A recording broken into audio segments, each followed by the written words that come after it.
देखिए केमिस्ट्री में हमने आपको बहुत चीज़ पढ़ा दिया है। अब बारी है फिजिक्स की, क्योंकि फिजिक्स का एक भी क्वेश्चन हम नहीं पढ़े हैं और बहुत सारे बच्चों की डिमांड भी थी कि सर आप फिजिक्स पढ़ाइए, केमिस्ट्री में बहुत चीज़ पढ़ा दिए हैं। तो अब हम लेकर आ गए हैं आप सभी के लिए फिजिक्स का मोस्ट इम्पोर्टेंट क्वेश्चन। एकदम ये एग्ज़ाम में आना ही आना है, बाहर जाने का कोई चांस नहीं है। जितना भी क्वेश्चन मैं आपको कह रहा हूँ याद करने के लिए, प्लीज़ आप उसे याद जरूर कर ले, लिख लिख के याद करें। और अगर आप इसका PDF लेना चाहते हैं तो आप जो है टेलीग्राम ज्वाइन कर लीजिए, जिनका नाम है कॉन्सेप्ट गुरुजी, आपको दिख रहा होगा। वहाँ से ज्वाइन करके आप बहुत सारी चीज़ें आप पा सकते हैं, जैसे क्लास का नोटिफिकेशन, अगर आपको क्लास हमारा नहीं मिलता है ना, क्लास नहीं होगा उसकी जानकारी, यानी बहुत सारी जानकारी आपको टेलीग्राम पर मिल जाएगी। तो वहाँ से आप अच्छी चीज़ें जान सकते हैं, तो ज्वाइन वो जरूर कर लीजिएगा। और चैनल तो सब्सक्राइब आपको करना ही करना है, ठीक है ना। तो चलिए स्टार्ट करते हैं। आवेश संरक्षण सिद्धांत क्या है? देखिए, संरक्षण का मतलब बच्चों होता है जमा करना। आपने सुना होगा ऊर्जा संरक्षण का सिद्धांत, द्रव्यमान संरक्षण का सिद्धांत। तो आज हम क्या पढ़ने वाले हैं? आवेश संरक्षण का सिद्धांत। देखिए, आवेश संरक्षण का सिद्धांत का मतलब हो गया कि आवेश को ना तो बनाया जा सकता है, ना ही इसे नष्ट किया जा सकता है।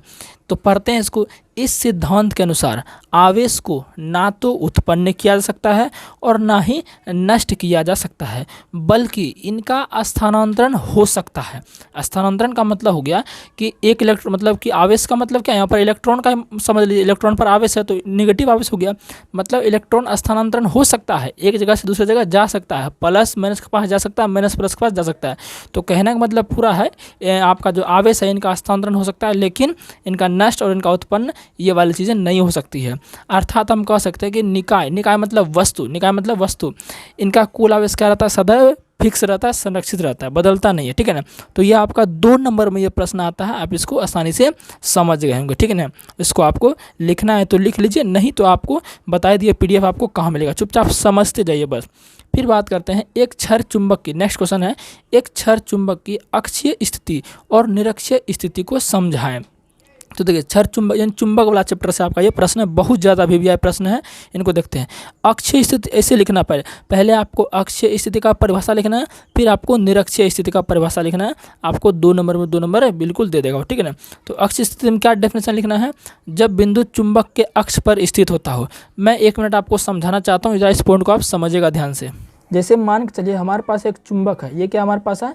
चुंबक है, ठीक है ना। ये हमारे पास एक चुंबक है। चुंबक के 2 ध्रुव होते हैं, एक होते हैं N ध्रुव, एक होते हैं S ध्रुव। ये आप 10th क्लास में ही पढ़े होंगे। इनका बीच का क्या है? केंद्रक बना देते हैं। तो अब इनसे हम क्या करते हैं? एक बिल्कुल एकदम बीच रेखा खींचते हैं, ठीक है ना। बीच रेखा खींचते हैं, यहाँ पर कोई मान लेते हैं, कोई बिंदु P लेते हैं, और इस बिंदु पर क्या हमको तीव्रता ज्ञात करनी है। क्या ज्ञात करनी है? तीव्रता ज्ञात करनी है। तो ये P बिंदु जो है इस चुंबक के क्या है? अक्ष पर है। इस चुंबक क्या है? बिल्कुल अक्ष पर है। तो इसकी तीव्रता इस चुंबक के अपेक्ष क्या कहलाएगी? अक्षीय स्थिति कहलाएगी। बस यही था और ज़्यादा कुछ था नहीं। जब बिंदु चुंबक के अक्ष पर स्थित होता हो तो इस स्थिति को क्या कहते हैं? अक्षीय स्थिति कहते हैं। तो ये आपको इतना छोटा सा परिभाषा लिख देना। ये तो हो गया अक्ष का। निरक्ष का आपको लिखना है, निरक्ष। निरक्ष का आपको क्या लिखना है? जब बिंदु उस रेखा पर स्थित होता है जो चुंबक के मध्य, सुनिएगा, जब बिंदु उस रेखा पर स्थित होता है जो चुंबक के मध्य तथा अक्ष के लंबवत होता है, इस स्थिति को निरक्षीय स्थिति कहते हैं। यानी कि ये आपका चुंबक था। अब यहाँ क्या होगा? अब यहाँ एकदम चुंबक के अक्ष पर ध्यान से, जब बिंदु उस रेखा पर स्थित होता है जो चुंबक के मध्य, चुंबक का मध्य ये हो गया, ये वाला पॉइंट, चुंबक के मध्य तथा अक्ष के लंबवत, यही अक्ष हो गया। अक्ष के देखिए यहाँ पर क्या लंबवत है, तो इसको हम क्या बोलेंगे? यहाँ पर निरक्षीय स्थिति वाला संभावना जताएंगे, ठीक है ना। तो ये आपका अक्षीय निरक्षीय दोनों हो गया, बिल्कुल आपको याद कर लेना है, एकदम छोड़ना नहीं है। अब नेक्स्ट क्वेश्चन की ओर चलते हैं, जो नेक्स्ट इंपॉर्टेंट क्वेश्चन है साथियों। अब जो आपका क्वेश्चन है, विद्युत चुंबक और अस्थायी चुंबक में अंतर लिखें। देखिए, विद्युत चुंबक और अस्थायी चुंबक कम से कम आपको 3 अंतर लिखना है। कितना अंतर? 3 अंतर। 3 अंतर लिखिएगा तो एक भी नंबर आपका नहीं काटने वाला। तो पहला पॉइंट लिखेंगे, यह नरम लोहे के बने होते हैं। जो आपका विद्युत चुंबक होता है कैसे बना होता है? ये नरम लोहे का। आपको पता है कि परिनालिका के अंदर जो धारावाही परिनालिका होता है, धारावाही जो परिनालिका इस तरह से कुछ होता है आपका धारावाही परिनालिका, ये बैटरी से जुड़ा रहता है। इसके अंदर अगर नरम लोहा का क्रोड रख देते हैं तो वो आपका विद्युत चुंबक की तरह कार्य करने लगता है, ठीक है ना। अस्थायी चुंबक बात करें, यह कठोर स्टील से बने होते हैं, मतलब ये तो फुल्ली रूप से आपका इस्पात से ही बने होते हैं, ठीक है ना। दूसरा पॉइंट क्या लिखना है? यह चुंबकत्व अस्थायी होता है। चुंबकत्व का मतलब बच्चों हो गया कि चुंबक का गुण। क्या हो गया? चुंबक का गुण, मतलब चुंबकीय गुण को ही चुंबकत्व बोलते हैं। जो विद्युत चुंबक होता है ये हमेशा काम नहीं करता है, ये तभी काम करेगा जब इसमें करंट दिया जाएगा। यानी कि विद्युत की उपस्थिति में यह चुंबक काम करता है। जैसे धारावाही परिनालिका था, इसके अंदर क्या करिए करंट मतलब नरम लोहे का क्रोड रख दिए तो वो विद्युत चुंबक बन गया। अगर धारावाही परिनालिका नहीं होगा, धारावाही परिनालिका मतलब क्या, उसमें करंट बह रहा है, तो करंट नहीं देंगे तो ये चुंबक आपका काम नहीं करेगा। इसलिए बोला ये अस्थायी चुंबक है, अस्थायी परमानेंट ये नहीं है, करंट देंगे तभी ये चुंबक बनता है। लेकिन ये क्या आपका है, यह चुंबकत्व अस्थायी होता है, ठीक है ना, इसकी चुंबक शक्ति ज़्यादा होती है। बात करते हैं, यह धारावाही तार के कुंडली से बनता है। अभी बता ही दिए हम, ये क्या बनता है, धारावाही तार के कुंडली से बनता है। यह आपका चुंबकीय पदार्थ से मिलकर बनता है, जैसे लोहा कोबाल्ट हो गया, ये सबसे मिलकर ये बनता है, ठीक है। तो 3 अंतर आपको लिखना है, 2 नंबर में 1 नंबर भी आपका काटने वाला नहीं है, ठीक है ना। आइए नेक्स्ट क्वेश्चन की ओर बढ़ते हैं, वो है भंवर धाराएं क्या है, इनके 2 अनुप्रयोग दीजिए। देखिए भंवर धारा, इसको ईडी करंट भी बोलते हैं। जब किसी चालक से बद्ध चुंबकीय फ्लक्स में परिवर्तन किया जाता है तो चालक में जल में उत्पन्न भंवर धारा के समान चक्करधार धाराएं उत्पन्न होती है, जिसे क्या कहते हैं, भंवर धारा। आपको देखो समझाऊंगा, ये बड़ा टॉपिक है, मैं समझा नहीं सकता, समझाऊंगा तो बहुत ज़्यादा लंबा टॉपिक हो जाएगा, ठीक है ना।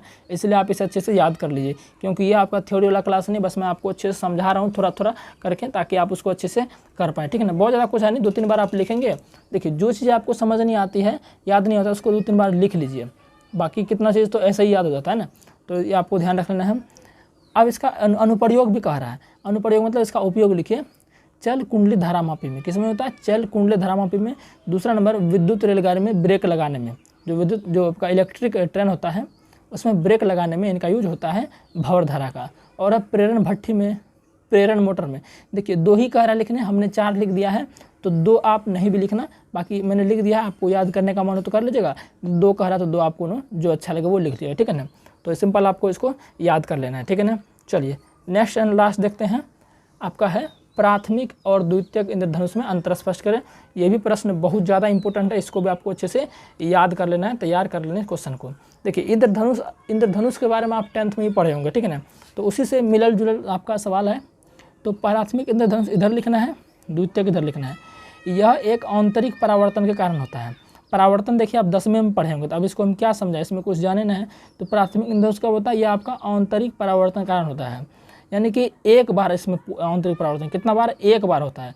लेकिन द्वितीयक जो बनता है ये आपका 2 बार आंतरिक परावर्तन इसमें होता है। कितना होता है, 2 बार आंतरिक परावर्तन होता है। इसका चमक जो होता है ना, जो आपका प्राथमिक इंद्रधनुष है, इसका चमक क्या होता है, ज़्यादा होता है। और द्वितीयक का चमक जो है, मतलब ये आसमान में, क्योंकि आपको पता है बारिश के समय ही ये सब बनते हैं, तो इनका चमक ज़्यादा होता है और इनका चमक आपका उतना ज़्यादा नहीं होता है, ठीक है ना।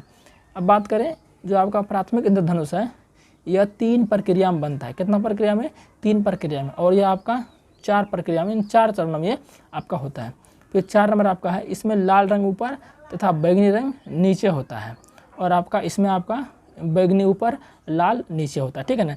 तो मैंने आपको मोटा मोटी 5 क्वेश्चन कराया है, इसको आपको अच्छे से याद कर लेना है, ठीक है ना। ये थ्योरी क्लास नहीं था, बस मैं आपको क्वेश्चन इसमें रिवीजन करा रहा था ताकि आपको याद भी हो जाए। लिख लिख के प्रैक्टिस करिए, आपको अच्छे से याद हो जाए, क्योंकि समय बहुत निकलता जा रहा है, इसलिए आप इसे तैयार करते जाइए। बहुत सारे बच्चे बोलते फिजिक्स का भी कराए, तो इसलिए मैं आपको फिजिक्स का भी करा रहा हूँ, ठीक है ना।